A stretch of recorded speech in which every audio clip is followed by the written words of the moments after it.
So now we will start with the structure of the antibodies. Antibodies are glycoproteins and they are highly specific to specific antigens. They are also called as immunoglobulins or IgS.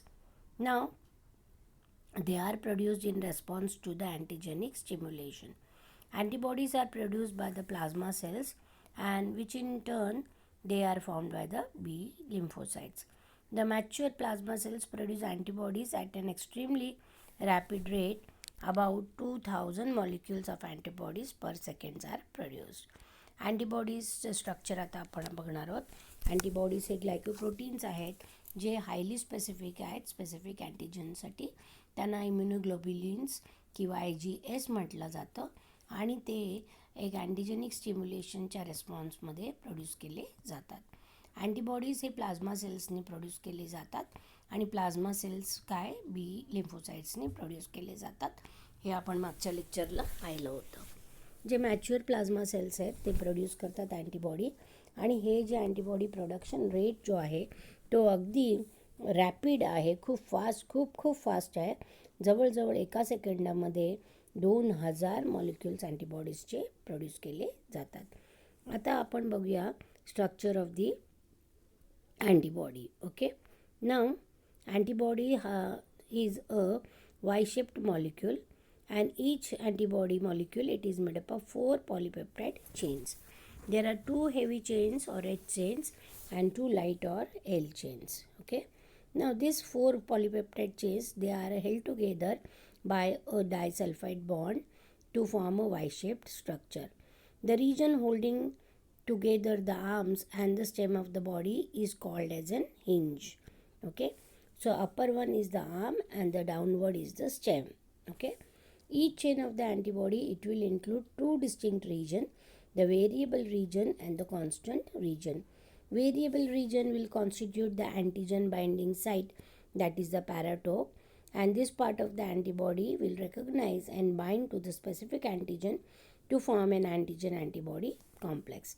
Since most of the antibodies carry 2 antigen binding sites, they are said to be bivalent. Okay, so antibody हा Y-shaped structure आहे आणि प्रत्येक जो antibody आहे त्याच्यामध्ये 4 polypeptide chains आहेत, 2 heavy आणि 2 light. Okay, हेवीला आपण H चेन म्हणणार आणि लाईटला आपण L चेन म्हणतो. आता हे जे 4 पॉलिपेप्टाइड चेन्स आहेत ते एकमेकांबरोबर डायसल्फाईड बॉन्ड म्हणजे SS बॉन्डने एकत्र जोडले जातात आणि त्यापासून एक वाय शेपचा स्ट्रक्चर फॉर्म होतो.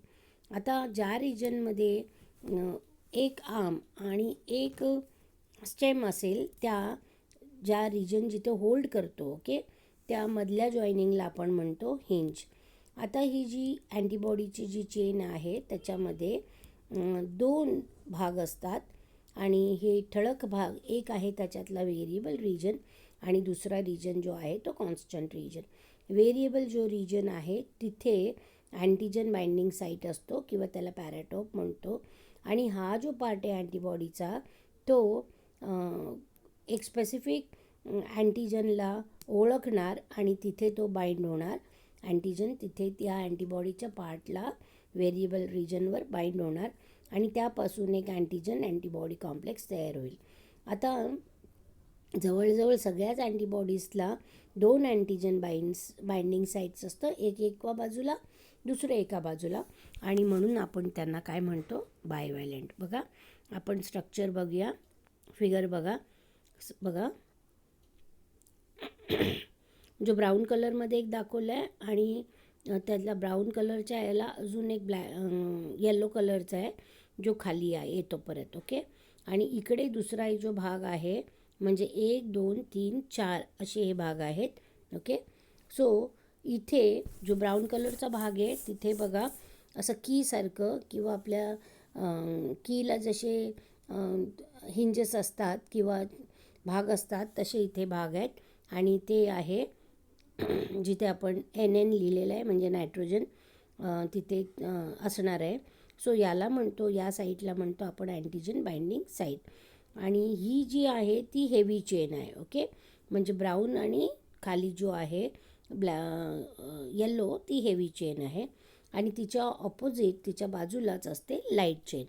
तर 2 हेवी चेन असणार आणि 2 लाईट चेन असणार, असं 4 आहेत. आता या दोघांमध्ये बघा, हा जो वाय शेप चक्कर आहे त्याच्यामध्ये डायसल्फाईड बॉन्ड दाखवलेला आहे. ओके, आतमध्ये पण आहे, इकडच्या खालच्या बाजूला पण आहे. आता जिथे हा जो व्हेरिएबल अँटीजन बाइंडिंग साईटच्या खालचा रिजन आहे आणि हा हेवी चेनचा जो मधला रिजन आहे त्याला काय म्हणतो आपण, हिंज.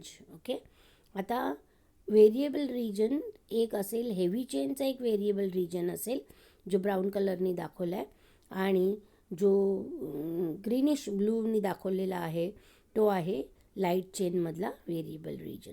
ओके, आता दुसरा जो भाग आहे जो लाईट स्काय ब्लू कलरचा आहे तो आहे constant region of the light chain आणि जो पिवळा भाग आहे तो कॉन्स्टंट रिजन आहे heavy चेनचा.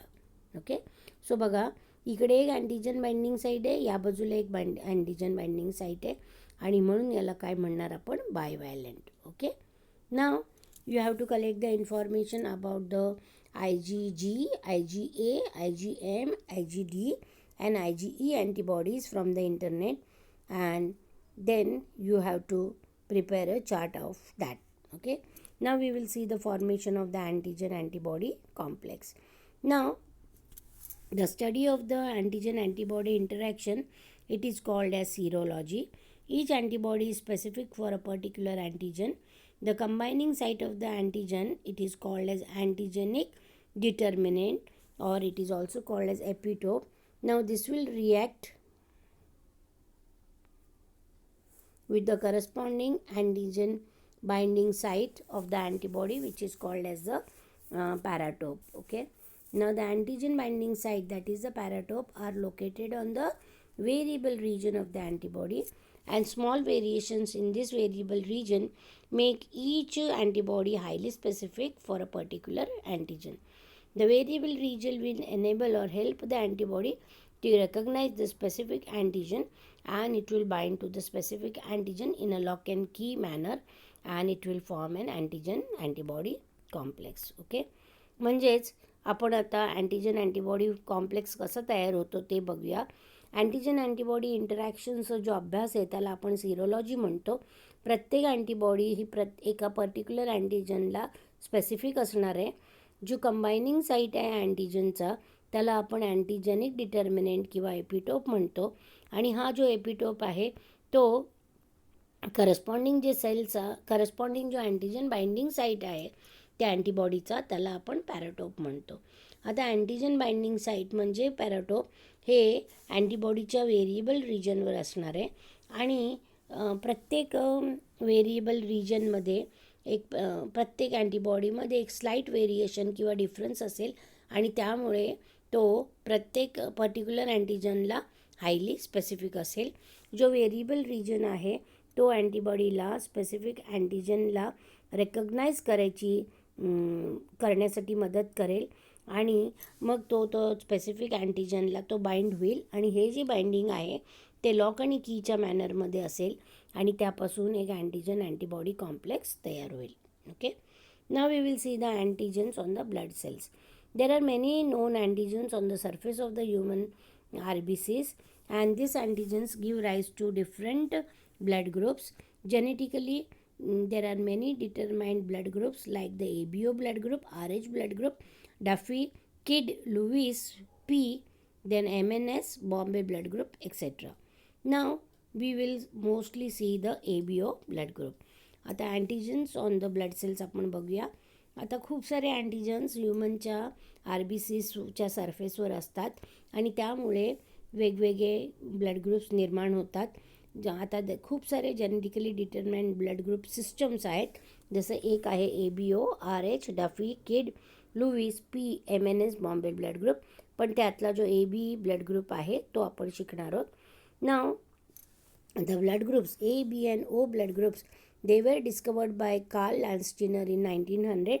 Later on, the blood group AB was discovered by Landsteiner's student De Castello and Sturley in 1902. Landsteiner was awarded the Nobel Prize for his for the discovery of the human blood groups, and he found two antigens or agglutinogens on the surface of the human RBCs, and he named them at antigen A, capital A, and antigen B. He also noticed corresponding antibodies or agglutinins in the serum, which he called small a and small a. म्हणजे A B आणि ओ हे blood groups पहिल्यांदा Carl लॅन्स्टिनरनी 1900मध्ये डिस्कवर केले होते.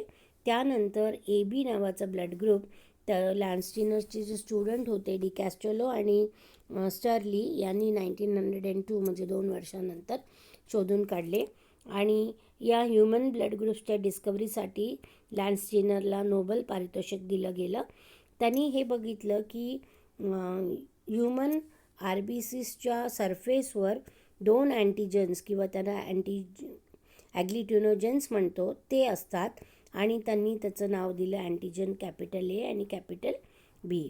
असं पण त्यांनी बघितलं की या त्याच्या सिरममध्ये म्हणजे RBCच्या सरफेसवर अँटीजन्स असतात आणि त्या ब्लडच्या सिरममध्ये 2 करस्पॉन्डिंग अँटीबॉडीज असतात, आणि त्यांना नाव दिलं स्मॉल ए आणि स्मॉल बी. यांना आपण ॲग्ल्युटिनिन्स पण म्हणतो. ओके, सो बघा अँटीजन अँटीबॉडी कॉम्प्लेक्स कसं तयार झालेलं आहे ते बघूया. आता हा व्हायरस आहे आणि इकडे अँटीजन डिटर्मिनंट किंवा एपिटोप आहे. त्याच्यानंतर हा जो अँटीजन आहे, ओके, त्याच्यावर एक स्ट्रक्चर आहे. ओके, सो बघा त्याला आपण म्हणतो पॅराटोप ऑफ अँटीबॉडीज, आणि हे त्या एपिटोप जो राऊंड दाखवलेला आहे त्याच्यावर हे स्ट्रक्चर एकत्र येणार, आणि मग अँटीजन आहे आणि ग्लोब्युलर प्रोटीन्स आहेत. हे यांनी हा अँटीजन आहे आणि हा अँटीबॉडी आहे पॅराटोपचा, त्यामुळे अँटीजन अँटीबॉडी कॉम्प्लेक्स तसा तयार होतो. नाव